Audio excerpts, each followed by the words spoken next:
Welcome to the solutions for the Regents Physics Kinematics problem set, problems 1 through 4.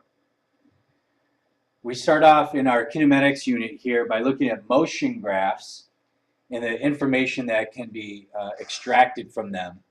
And we're going to start off by looking at distance time, position time, displacement time graphs, all the same thing, and no matter the label on the y-axis. And we'll always see either distance, position, or displacement on the y-axis, and we'll always see time on the x-axis. All right, let's jump right in. We have number 1. Below is a graph of 2 people running. A, describe the position of runner A relative to runner B at the y-intercept. Well, the y-intercept is a spot where the lines cross the y-axis. And so for runner A starts at 20 meters and runner B starts at 0 meters. So that's what we would say for the answer to A. Runner A starts at 20 meters while runner B starts at 0 meters. In other words, runner A has a 20 meter head start. Which runner is faster? This question B is asking us to compare their speeds or velocities. And the key word that goes with speed or velocity on a distance time graph is slope. What we want to examine is the slope of each of these lines. It is very clear by inspection that the slope, this steepness of the line, that is, for runner B is much greater than the steepness of the slope for runner A. So we would say that runner B is faster. C asks, what occurs at point P and beyond? Well, at point P, what is obvious here is that runner B and runner A are both at the same location, the same distance of 30 meters. So what's happening here is that runner B passes runner A and keeps right on going past runner A at this location, point P, after 8 seconds of motion. Okay? Alrighty, let's move to number 2. Take a look at this question. The distance time graph below shows the motion of 4 cows walking from the pasture back to the barn. Rank the cows according to their average velocity from slowest to fastest. Once again, we have a distance time graph here, and we're asked to inspect the average velocity of the cows. Keyword, inspect the slope of each of the lines and then make a comparison. Okay? Doesn't matter what order we go in. We'll start with Melinda here. So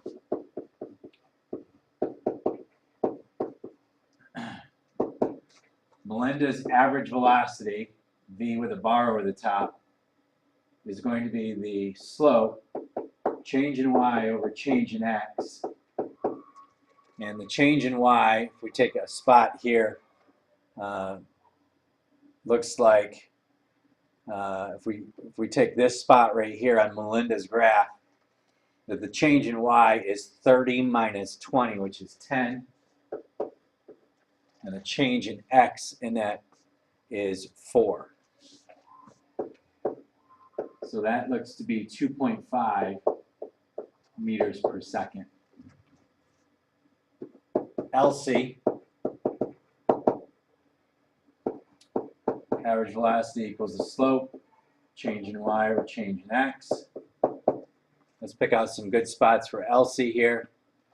Looks to be about the same spot that we picked for Melinda will work. And Elsie's change in y over that interval is 30 minus 0, which is 30, or the same 4 seconds. That looks to be 7.5 meter per second rate for Elsie. For Bessie,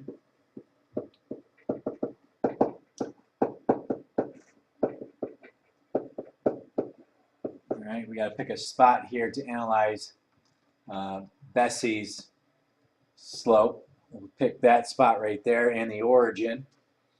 That change in y is also 30,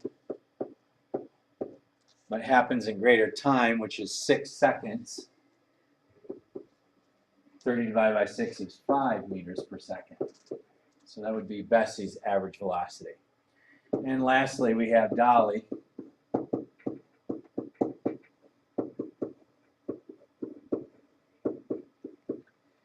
And let's pick a good spot for Dolly's average velocity here. Looks like we'll pick that spot right there. Okay, so the change in y is 50 minus 0, so 50. Be careful on the change in x here because it's 12 minus 4, which is 8. And that gives us an average velocity of 6.25 meters per second. And now we can go ahead and rank the cows. The fastest, once we actually rank it from slowest to fastest. So we've got Melinda the slowest, then we have Bessie, and then we have Dolly, and then we have Elsie. Okay? You may say you knew just by inspection that Melinda was going to be the slowest, and that's true. What's tough to figure out is who's faster, Elsie or Dolly. You probably could get those by inspection, but it's nice to back that up with some calculations as well. All right, moving on to number 3. Below is a distance time graph for a rabbit running away from a dog. So we take a look. Distance time graph again, distance on the y, time on the x. Describe how this graph would be different if the rabbit ran twice as fast. If the rabbit ran twice as fast. That means the rabbit would have twice the velocity. That means the graph of that rabbit would have a line that has twice the slope as the given line. So let's go ahead and draw that on here. All right, so the current slope of the rabbit, if we take a look at that, and we can pick, say, this spot right here that I'm indicating on the graph. We pick that spot right there.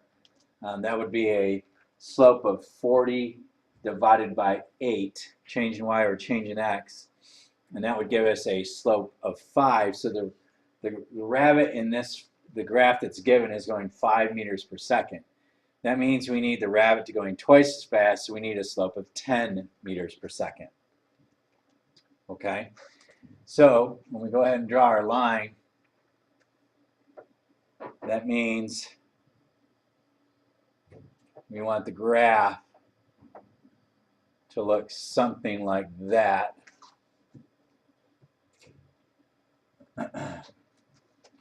And so that would be the red line would be the graph for the rabbit going twice as fast.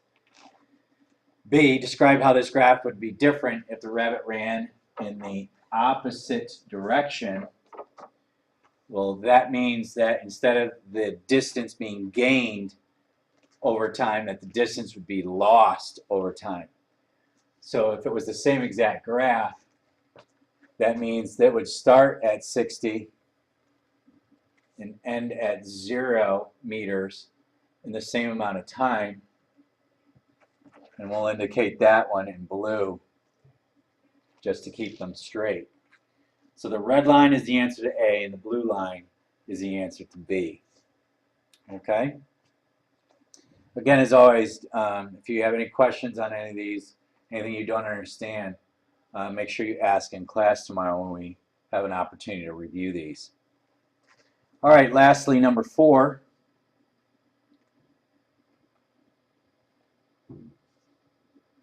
Graph below shows the distance time data for Joe and Samantha paddling canoes in a local river. A, at what time are Joe and Samantha in the same place?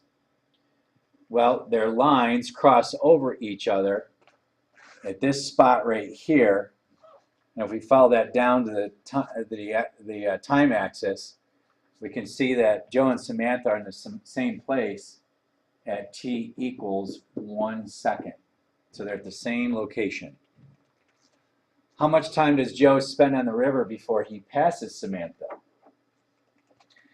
So Joe's graph is the one that starts out on the bottom here, kind of tracing it, and then goes up like this, okay? And so Joe doesn't start until Samantha looks to be a quarter of a second into the trip. And when he catches up to Samantha at 1 second, so how much time does Joe spend on the river before he passes Samantha? That would simply be 1 second minus the 0.25 seconds when he started, for an answer that's 0.75 seconds. Lastly, where in the river does it appear there might be a swift current?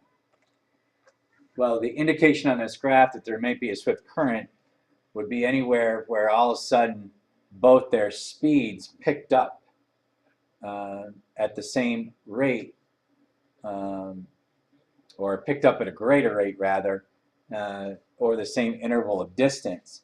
It looks like this spot right in here is where that happened.